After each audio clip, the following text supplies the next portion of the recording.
The great space station hung in the darkness like a metal moon. It was huge beyond imagination, big enough to hold entire cities inside its spinning rings. This was the Galactic Assembly, the most important place in known space. For over 3,000 years, aliens from hundreds of worlds had come here to make decisions that affected entire star systems. Sarah Chen walked through the long corridors toward the main meeting hall. Her footsteps echoed off the metal walls.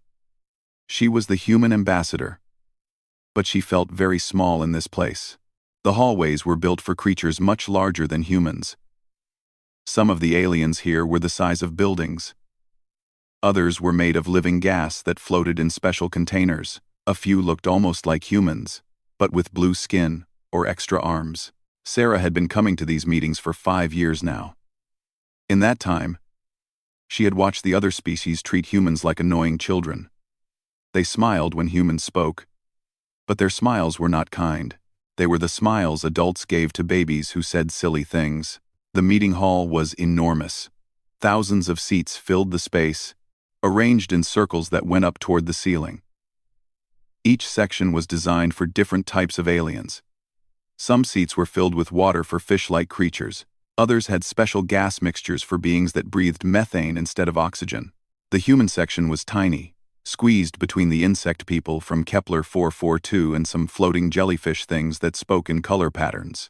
Sarah took her seat and looked around. The Zephyrians were already talking loudly about their new trade proposal. They looked like tall, thin birds covered in silver feathers. Their leader, Ambassador Krex High, was known for hating humans. He thought they were too violent and stupid to be trusted with advanced technology. The Velkari sat in their crystal formations, humming to each other in musical tones. They were living rocks. Basically, but very smart ones. They had been traveling between stars for over 10,000 years. To them, humans were like insects that had just learned to walk. Near the center of the hall sat the ethereals, floating in their energy chambers. Nobody knew exactly what they looked like, because they were made of pure energy. They were the oldest race in the galaxy, maybe 1,000,000 years old. When they bothered to notice humans at all, it was with the kind of interest a scientist might show for bacteria. The meeting started with the usual ceremony. Representatives from each species announced themselves in their own languages. The translation devices built into every seat turned the words into something everyone could understand. When it was Sarah's turn, she simply said, "Ambassador Sarah Chen, speaking for Earth and her colonies." Some of the aliens made sounds that the translators called laughter. The first item on the agenda was trade regulations. Ambassador Krex High stood up, his silver feathers catching the light. "We propose new restrictions on quantum manufacturing technology," he said. "Only species that have achieved natural spaceflight and maintained galactic peace for at least 500 years should have access to these tools." Sarah felt her stomach tighten. Natural spaceflight meant developing the technology yourself, not getting help from other species. Humans had built their first faster-than-light ships only 200 years ago. And the part about maintaining peace was clearly aimed at them too. Humans were known for being good fighters, maybe too good. One by one, the other species voted in favor of the proposal. The insect people clicked their approval. The jellyfish things flashed bright blue, which meant yes. In their color language, the Velkari hummed a harmonic chord that their translators turned into, "We agree." Sarah wasn't surprised. This was the 7th law in as many months, designed to keep humans from getting better technology. The aliens were happy to hire human soldiers when they needed protection. They liked buying human-made weapons because they were surprisingly effective despite being primitive. But they didn't want humans to become too advanced too quickly. The vote was announced. 623 species in favor, 1 against. The only no vote came from the human delegation. Sarah stood up slowly. The hall fell quiet, but she could sense amusement from many of the aliens. They were probably expecting her to give another angry speech about fairness and equal treatment. She had done that before, and they had listened politely before ignoring everything she said. Instead, Sarah activated her personal translator so everyone in the hall could hear her clearly. The United Terran Federation hereby withdraws from the Galactic Assembly, effective immediately. The silence lasted exactly 3 seconds. Then the hall erupted in what sounded like celebration. The Zephyrians chirped happily. The Velkari chimed like wedding bells. Even the ancient ethereals pulsed with what their translators called satisfaction. Sarah continued speaking over the noise. We thank you for the educational experience. We have learned much about how this organization works. Ambassador Krexhai stood up, his feathers practically glowing with joy. Perhaps now we can return to proper galactic governance, without the constant interference of these children. More sounds of agreement echoed through the hall. Sarah gathered her things and walked toward the exit. Behind her, she could hear the aliens already planning their next moves. Without humans to object, they could finally implement what they called the purity doctrine. Only species that had earned their place in space the right way would be allowed to have advanced technology. As Sarah reached the door, she turned back for one last look at the great assembly hall. All those different species, working together, proud of their ancient civilizations and their advanced technology. They thought they were so much smarter than humans. They thought they were finally getting rid of a problem. Sarah almost felt sorry for them. She walked back through the corridors toward the human diplomatic ship. Behind her, the Galactic Assembly was already planning humanity's replacement in the few minor committees where humans had been allowed to participate. They were discussing how to redistribute the small trade routes that humans had been managing. Nobody seemed worried about what humans might do next. Why would they be? Humans were just violent children with crude ships and simple technology. What possible threat could they pose to a galaxy full of ancient, advanced civilizations? Sarah reached her ship and gave the order to prepare for departure. Within an hour, the human diplomatic vessel was gone, leaving the great space station behind. The Galactic Assembly continued its work, more efficiently than ever now that the troublesome humans were no longer there to slow things down with their constant questions and objections. It would be several weeks before they realized their mistake. The human ships began leaving within hours of Ambassador Chen's announcement. Not just the diplomatic vessels that everyone expected, but every human ship in assembly space. Merchant vessels abandoned their cargo runs mid-flight. Human mercenaries walked away from active contracts, leaving their alien employers confused and angry. Research teams packed up their laboratories and disappeared into space. On the Great Space Station, Administrator Veltok watched the departure reports with growing satisfaction. The Velkari official's crystal body hummed with pleasure as each human ship winked out of sensor range. Finally, the troublesome species was removing itself from civilized space. Sir, said his assistant, a young Zephyrian named Pipka. Should we be concerned about the speed of their withdrawal? It seems very organized. Veltok's harmonic laughter filled the room. Child, you worry too much. These humans are emotional creatures. They're probably having some kind of group tantrum. Good riddance to them. The assistant's silver feathers rustled with uncertainty. But she said nothing more. Like most of the younger generation, she had worked alongside humans before. They had seemed professional and competent, not the violent children that the older aliens described. But Pipka was young. She probably didn't understand how the galaxy really worked. Across assembly space, the human exodus continued. From the mining stations on the outer rim to the trade hubs near the galactic core, humans packed their belongings and left. They didn't steal anything or sabotage equipment. They simply took their personal items and walked away. Many aliens were actually happy to see them go. The hegemony species, who looked like giant mantises, had always thought humans were too aggressive. The peaceful dancers, who were made of living light, had never understood why humans always seemed ready for war.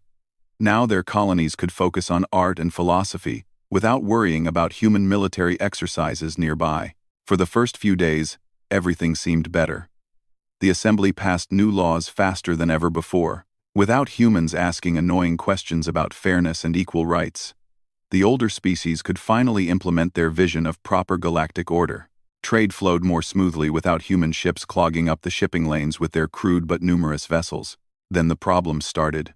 The first sign of trouble came from the waste processing center on Nexus Station. Chief Engineer Krix Dahl, had been running the facility for over 50 years. The system was supposed to handle garbage and waste from hundreds of different species, breaking it down into useful materials or safely disposing of it. On day 4 after the human departure, every processor in the facility shut down at once. Kriksdal stood in front of the main control panel, his 4 arms moving frantically over the controls. Nothing worked.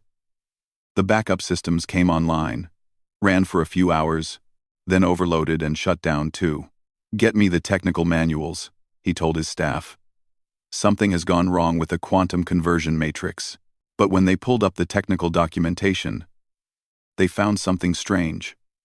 The waste processing system had been upgraded 17 times in the past century.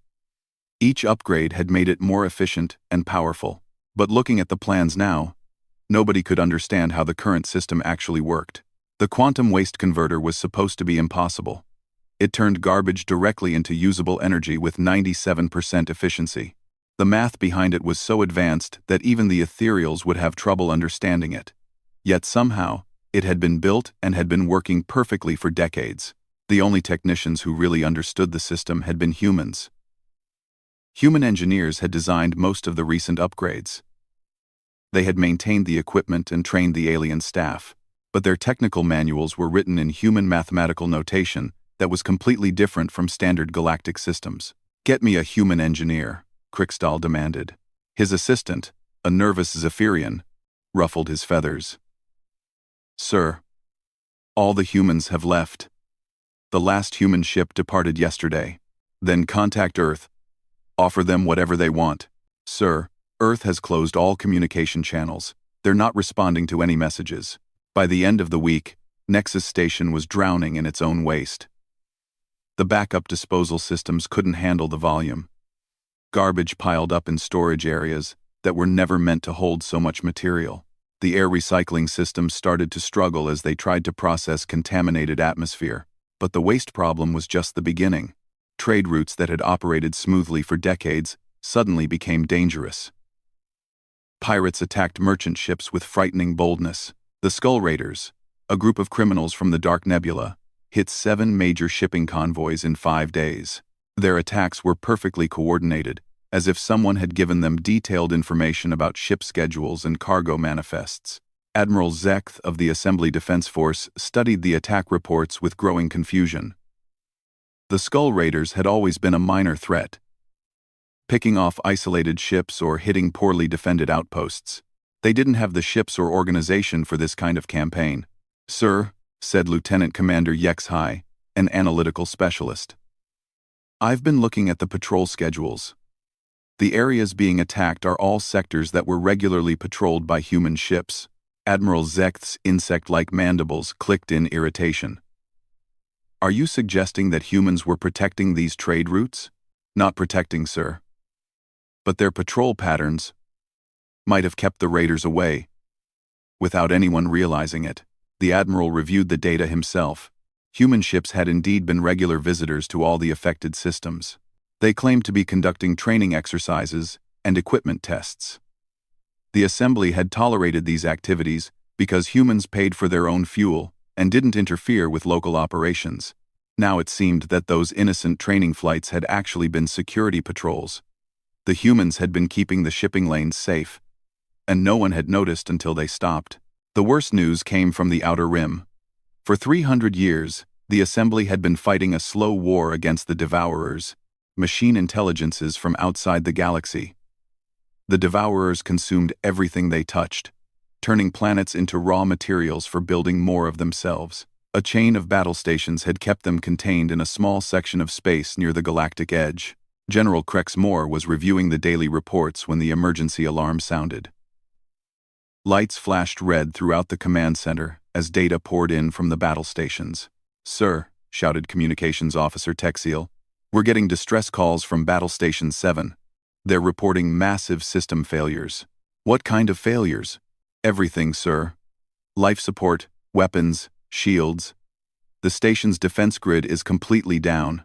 More alarms sounded. Battle Station 9. Battle Station 12. Station 15. One after another, the mighty fortresses that had held back the Devourers for centuries were going dark. General Crexmore felt ice forming in his veins. How is this possible? Those stations were just upgraded last year. His technical advisor, an elderly Valkyrie named Sintar, was studying the engineering reports. Sir, most of the recent upgrades were designed by human engineers. The humans integrated their technology with our existing systems. So now that they're gone, no one knows how to maintain the hybrid systems. The human components are failing, and when they fail, they're taking our equipment down with them.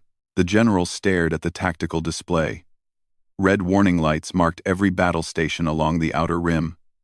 For the first time in 3 centuries, the Devourers had a clear path into assembly space.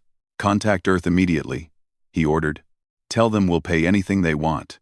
But Earth wasn't taking calls. Humanity had withdrawn from galactic civilization completely, leaving the assembly to discover just how much they had actually been depending on the species they had always dismissed as primitive children.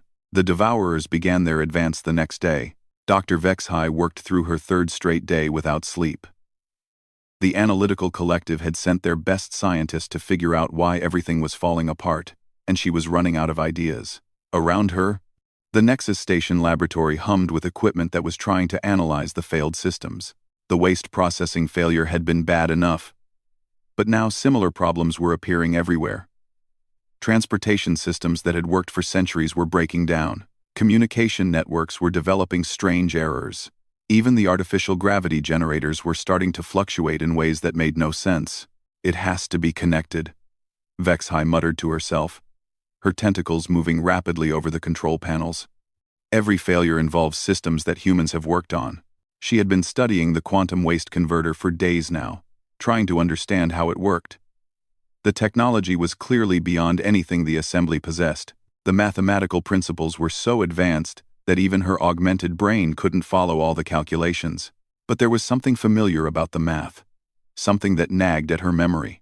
Vexhai pulled up the historical records and began searching through thousands of years of scientific papers. She started with recent publications and worked backward, looking for the theoretical foundations that the waste converter was built on. What she found made no sense. The basic principles of quantum waste conversion had first been described in a paper published 847 years ago by a scientist named Dr. Elizabeth Santos. According to the records, Dr. Santos was human, but humans hadn't even developed spaceflight 847 years ago. They were still fighting wars with metal weapons on their home planet. Vexhai checked the records again. The dates were correct. Dr. Santos had published groundbreaking research on quantum physics almost 900 years before humans supposedly discovered faster-than-light travel. That's impossible, she said aloud, but the evidence was right there in the official scientific journals.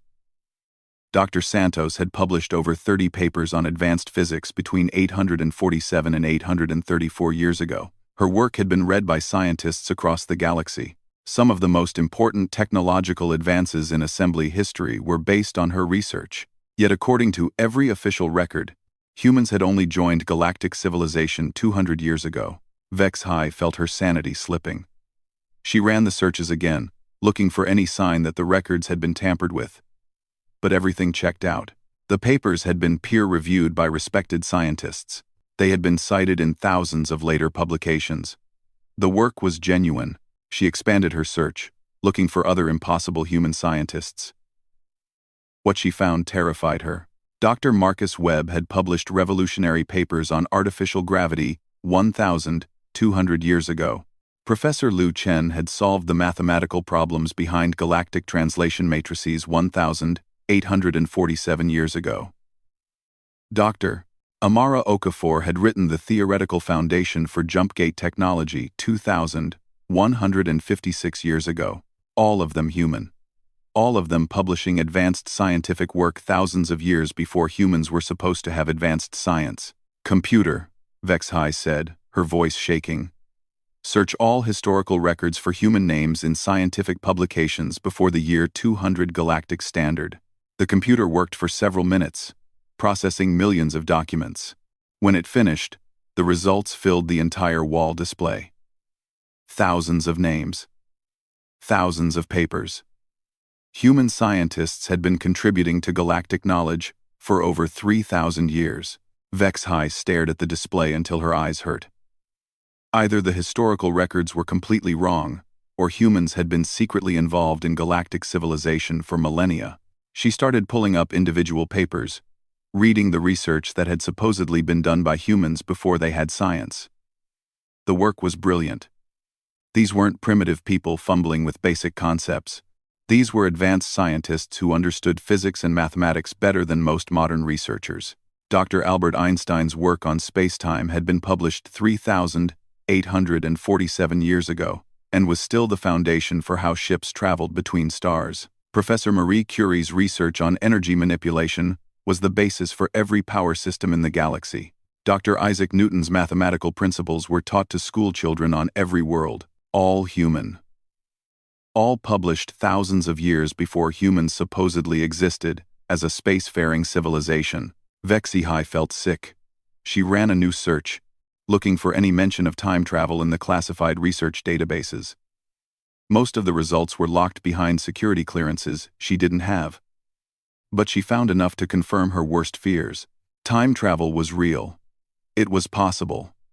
And according to several theoretical papers published by human scientists, it was being actively used. The implications hit her like a physical blow. If humans had been publishing scientific papers for thousands of years before they officially joined galactic civilization, then they must have been traveling backward in time. They had been seeding their knowledge throughout galactic history, guiding technological development from the shadows. Every major breakthrough in the last 3,000 years had human fingerprints on it. The medical advances that had saved billions of lives, the transportation systems that connected the galaxy, the defense technologies that kept everyone safe from the devourers. All of it had been influenced by human knowledge from the future. But why? Why would humans spend centuries secretly helping species that treated them like primitive children? Vex-High found part of the answer in a classified file that her security clearance barely allowed her to access. It was a report on temporal stability protocols, written by someone called the Coordinator. A title that appeared in hundreds of documents spanning thousands of years. The report was terrifying in its scope. It described a galaxy constantly on the verge of self-destruction. Wars that would have wiped out entire species. Plagues that would have killed billions. Technological developments that would have torn reality apart. All prevented by careful human intervention. The humans hadn't been guiding galactic development for their own benefit. They had been preventing disasters. Every time the galaxy was about to destroy itself, human time travelers would appear in the past and make subtle changes. A scientific paper published here, an invention shared there. A trade agreement suggested at just the right moment. Vex-High realized she was looking at the most sophisticated protection operation in galactic history. For thousands of years, humans had been the galaxy's secret guardians, preventing countless catastrophes while remaining hidden in the shadows. And the Galactic Assembly had just voted them out. "Oh no," she whispered. "Oh no, oh no, oh no." She started running calculations, trying to model what would happen to galactic civilization without human intervention. The results were unanimous and terrifying. Without humans preventing the usual disasters, galactic civilization would collapse within decades. The devourers would break through the failing defenses. The economy would tear itself apart. Wars would erupt as resources became scarce. Species would turn on each other, fighting over the ruins of their once great civilization. Vex-High tried to contact the High Council, but they were in emergency session dealing with the various crises. She sent urgent messages to anyone who would listen. But most scientists were too busy trying to fix their own failing systems to pay attention to historical research. Finally, she managed to reach Administrator Veltok, who was dealing with the growing waste crisis on Nexus Station. "Administrator," she said urgently, "I need to speak with the High Council immediately. I've discovered something about the humans." Dr. Vex-High, "I don't have time for this. The entire station is about to suffocate in garbage, and you want to talk about ancient history? Sir, the humans have been protecting us for thousands of years. They're not primitive at all.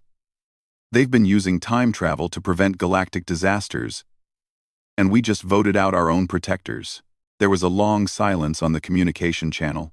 "Dr. Vex-High," Veltok said finally, I think you need to take a break. You've been working too hard. Sir, please, look at the evidence. Check the historical records. The humans have been. The communication channel went dead. Vexhai stared at her research, knowing that she was right, and knowing that no one would believe her until it was too late. The galaxy was about to learn what life was like without human protection, and the lesson was going to be written in blood and fire. The Devourer attack came at dawn on the 5th day. General Crexmore watched the tactical display with growing horror as the machine intelligences poured through the failed defenses of the Outer Rim. Red dots representing enemy ships covered the screen like a spreading disease. Battle Station 7 has gone completely dark, reported Communications Officer Texil. No response to any signals. What about the evacuation? Sir, the evacuation ships can't get through. The Devourers are jamming all transportation in the sector. Crexmore felt his carapace go cold. Battle Station 7 housed 40,000 personnel from 12 different species. If the evacuation had failed, they were all dead now, or worse, converted into raw materials for more Devourer machines. Sir, another officer called out. Battle Station 9 is reporting hull breaches. They're requesting immediate reinforcement. Send everything we have, Crexmore ordered. But even as he said it, he knew it wouldn't be enough. The Assembly's defense fleet was designed to support the battle stations, not replace them. Without the station's massive weapons and shields, the mobile fleet couldn't stop the Devourer advance. The general tried not to think about Dr. Vexhai's frantic message from the day before. She had claimed that humans had been secretly protecting the galaxy for thousands of years, that they had been using time travel to prevent disasters, that their withdrawal meant the end of galactic civilization. It had sounded insane. But watching the Devourers advance unchecked for the first time in centuries, Crexmore was starting to wonder if the insane explanation was the only one that made sense. On the other side of the galaxy, the economic collapse was accelerating. Trade Minister Kelvar stood in the emergency command center on Nexus Station, watching display screens that showed the breakdown of galactic commerce. Red warning lights flashed everywhere. Sir, we're getting reports of supply shortages from 37 systems, said his assistant. The shipping lanes are completely disrupted. The problem wasn't just the pirate attacks, although those were getting worse every day. The real issue was that human merchants had been carrying much more cargo than anyone realized. They had handled the small, unprofitable routes that kept remote colonies supplied. They had maintained emergency stockpiles that prevented shortages when regular deliveries were delayed. Now those safety nets were gone. Remote colonies were running out of medicine and food. Factory worlds couldn't get the raw materials they needed. The just-in-time delivery system that had worked perfectly for decades was falling apart. What about the emergency reserves? Kelvar asked. Sir, most of the emergency stockpiles were maintained by human companies. They took everything with them when they left. Kelvar stared at the displays, trying to understand how this had happened. Humans had always seemed like minor players in galactic trade. Their ships were crude, and their companies were small. How could their departure cause this much damage? The answer came from an unlikely source. Junior analyst Pipka, the young Zephyrian who had been worried about the human departure, had been running her own investigation. She presented her findings to the Emergency Council with nervous energy. Honorable ministers, she began, her silver feathers rustling with anxiety. I've been analyzing trade patterns over the past century. Humans weren't just minor players in galactic commerce. They were its foundation.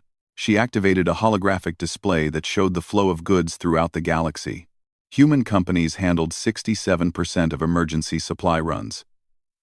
They maintained stockpiles that prevented shortages in 432 star systems. They operated the shipping routes that no one else wanted because they weren't profitable enough. The display showed the galaxy's trade network as a complex web of connections. When Pipka highlighted the human-operated routes, nearly half the web turned red. But that's impossible, protested Trade Minister Kelvar. Human companies are tiny. They don't have the resources for this kind of operation. Sir, that's what I thought too. But look at this. Pipka showed financial records that made no sense. Human companies were spending far more on operations than they could possibly afford. They were maintaining shipping routes that lost money. They were keeping emergency supplies that they never sold. It's like they weren't trying to make a profit, Pipka continued. They were just trying to keep everything stable. The young analyst's report spread through the assembly like wildfire.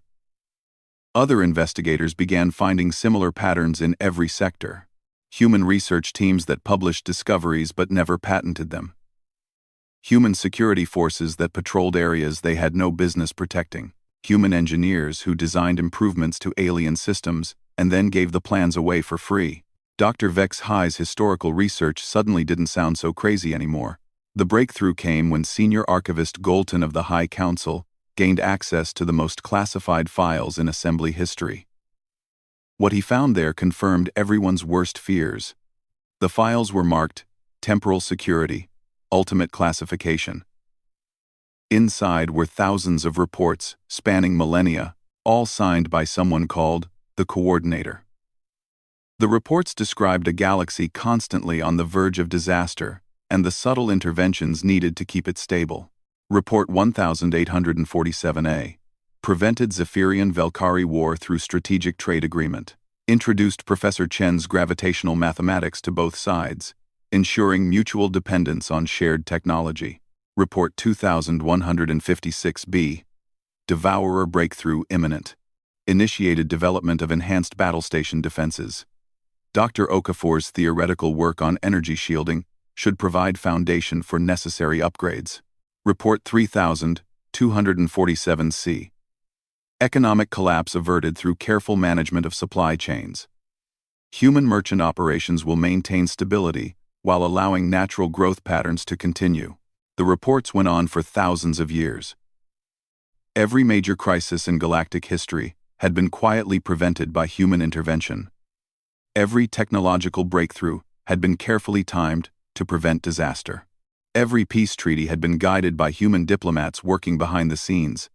And now it was over. Archivist Golton presented his findings to the High Council in an emergency session. The Great Chamber, which had seen 3 millennia of debate and decision-making, fell completely silent as he read from the files. Honorable Council members, he concluded, we have not expelled a minor species from our civilization. We have expelled our secret protectors. For thousands of years, humans have been preventing every disaster that could have destroyed us. And now they're gone. Council leader Theclon, of the hegemony species, was the first to speak. His massive mantis-like form trembled as he processed the information. Are you telling us, he said slowly, that every peace we have enjoyed, every prosperity we have achieved, every crisis we have survived, all of it was because of human intervention? Yes, honored leader. And we voted them out because we thought they were too primitive to deserve equality? Yes, honored leader. Theclon's compound eyes stared at nothing for a long moment. Then he spoke the words that everyone was thinking. We have made the greatest mistake in galactic history. We have cast out our shepherds and called them sheep. The council chamber erupted in panic. Representatives demanded immediate action. Some wanted to send fleets to Earth to beg forgiveness. Others wanted to declare the human withdrawal illegal and demand their return. A few suggested offering humans complete control of the assembly in exchange for their protection, but Council Leader Theclon raised his clawed hands for silence. When the chamber quieted, he spoke with the gravity of someone announcing the end of the world. My fellow representatives, we have 73 days before the Devourers reach the core worlds. Our economy is collapsing, our defenses are failing, and the only beings capable of saving us have withdrawn their protection because we treated them like children. He paused, looking around the chamber at representatives from 847 different species. We have approximately 50 years before galactic civilization collapses entirely, perhaps less. And the fault is entirely our own. The silence that followed was the sound of a galaxy finally understanding the true cost of its arrogance. Outside the Great Assembly Hall, the Devourers continued their advance toward the heart of civilization. Behind them, they left empty worlds, stripped of all life, and converted into more machines of destruction. And somewhere in human space, the Coordinator watched it all happen with the patient sadness of a teacher whose students had refused to learn. The largest diplomatic fleet in galactic history departed Nexus Station 3 weeks after the truth was discovered. Ships from every member species formed a massive convoy stretching across millions of kilometers of space. At the center flew the assembly's most beautiful vessel, a crystal ship gifted by the ethereals and polished by the finest craftsmen from a dozen worlds. Council leader Theclon sat in the command chamber, reviewing the proposals one final time. The assembly was prepared to offer humanity everything: full membership in the High Council with veto power over all decisions, access to every restricted technology in the galaxy, control over the military forces, and formal recognition as the protectors of galactic civilization. Some representatives had suggested offering humanity complete dominance over the assembly. Others proposed building statues of human heroes on every world. A few extreme voices had suggested making humans the official rulers of the galaxy and reducing all other species to protected subjects. The journey to Sol system took 2 days through the Jumpgate network. As the diplomatic fleet approached Earth's solar system, they were met by something that defied understanding. "By the eternal void," whispered Navigator Yextal, staring at the sensor displays. "What am I looking at?" Sol's system had been transformed. Massive orbital constructs surrounded every planet, their surfaces gleaming with technologies that made assembly science look primitive. Energy patterns flickered around several installations that the sensors couldn't properly analyze. Space itself seemed to bend and twist near some of the larger structures. "Sir," said the sensor operator, "I'm detecting temporal distortions around those installations. The readings don't make sense." Theclon studied the displays with growing awe. The humans hadn't just been hiding their true capabilities. They had been hiding an entire advanced civilization. These orbital structures represented technology thousands of years beyond anything the assembly possessed. "How long have they been able to build something like this?" he asked. "Sir, based on the energy signatures, some of these structures appear to be older than recorded galactic history." The implications were staggering. While the assembly's elder species had been congratulating themselves on their ancient civilizations, humans had been quietly developing technology that turned entire star systems into works of art. The diplomatic fleet was eventually granted permission to approach Earth orbit. They were directed to dock with a space station that appeared to have been built specifically for their visit. The station was beautiful in its simplicity, designed to accommodate the different atmospheric needs of all 847 species in comfort. Theclon and the other council members were escorted through corridors that somehow felt familiar, as if they had been designed by someone who understood exactly what each species would find aesthetically pleasing. They were led to a meeting chamber that was perfectly proportioned for beings of every size and shape. The human waiting for them was not Ambassador Chen. This was an elderly man with gray hair and tired eyes, wearing simple clothes that somehow conveyed more authority than the formal robes of galactic leaders. "I am the coordinator," he said simply. "I have been managing galactic affairs for some time now." Theclon felt a chill run through his carapace. This was the signature that had appeared on thousands of reports spanning millennia. He was meeting the being who had secretly guided galactic civilization for over 3,000 years. "Honorable Coordinator," Theclon began, "we have come to beg forgiveness for our terrible mistake. We now understand that humanity has been protecting us for millennia. We offer you everything: complete control over the assembly, unlimited resources, formal recognition as our protectors. Please, we need your help." The coordinator gestured to chairs that adjusted automatically to accommodate each species' physiology. Around the chamber, holographic displays activated, showing real-time updates from across the galaxy. The Devourer advance. Economic collapse. System failures. The slow death of galactic civilization. "We've been protecting you for 3,000 years, the coordinator said calmly. "Not just from the Devourers, but from yourselves. From wars you never knew you were about to fight. From plagues you never knew you were about to face. From technological developments that would have destroyed you." The displays showed alternate timelines, versions of galactic history where humans hadn't intervened. In timeline after timeline, civilization collapsed. Sometimes it was war, sometimes plague, sometimes economic failure or technological disaster.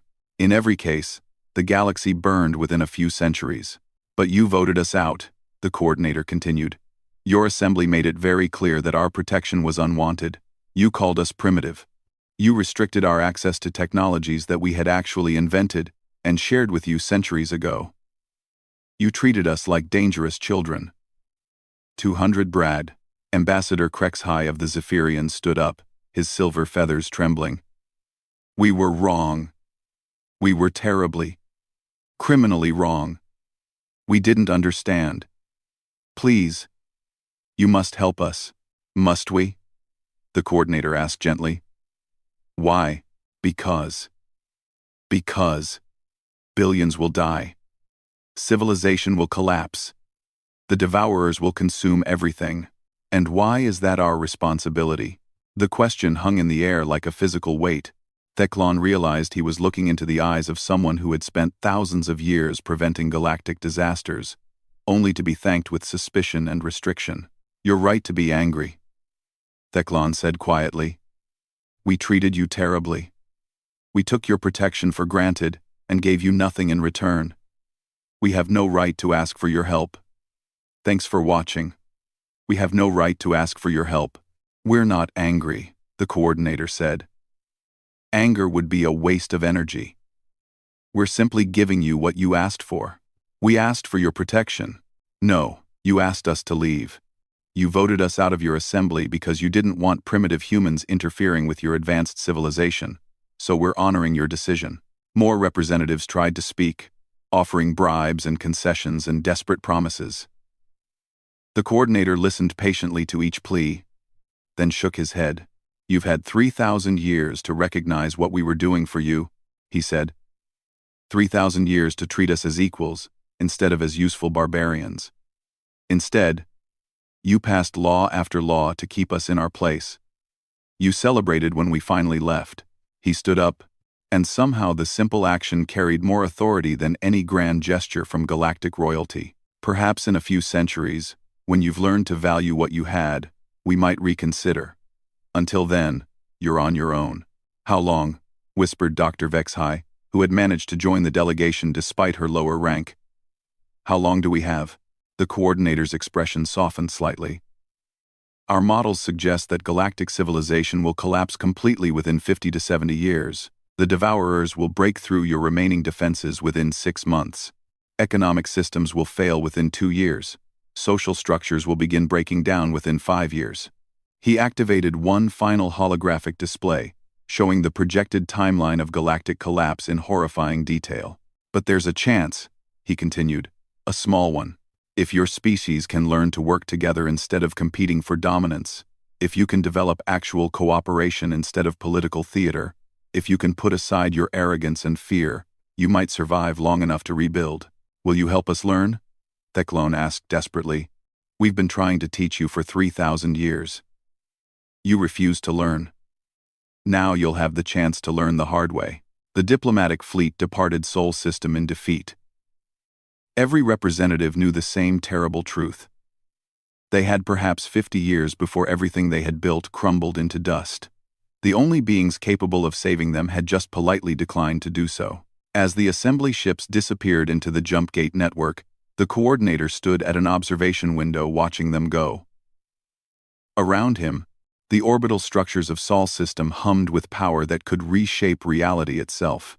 A younger human approached, someone who looked remarkably like Ambassador Chen.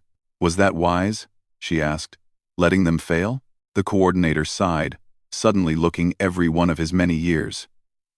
Sometimes the only way children learn is by experiencing the consequences of their actions. We've protected them from those consequences for 3 millennia. Perhaps it's time they grew up. And if they don't, if they all die, then we'll rebuild. We always do. But maybe, just maybe, they'll surprise us. Maybe losing everything will teach them what we could never show them through protection and guidance. On the display screens around them, the galaxy continued its slow spiral toward collapse. The devourers advanced unchecked. Economic systems failed. Species that had cooperated for thousands of years began turning on each other as resources grew scarce. But somewhere in the chaos, a few voices were calling for unity instead of competition. A few leaders were suggesting cooperation instead of dominance. A few scientists were sharing their discoveries freely instead of hoarding them for advantage. The seeds of wisdom were being planted in the ashes of arrogance. Whether they would grow in time to save galactic civilization remained to be seen. But for the first time in 3,000 years, the galaxy would have to learn to save itself. And humanity would be watching, patient as always, ready to help if they were ever truly asked instead of simply expected to serve. The galaxy had finally learned what it meant to be alone. The question now was whether they could learn what it meant to be together.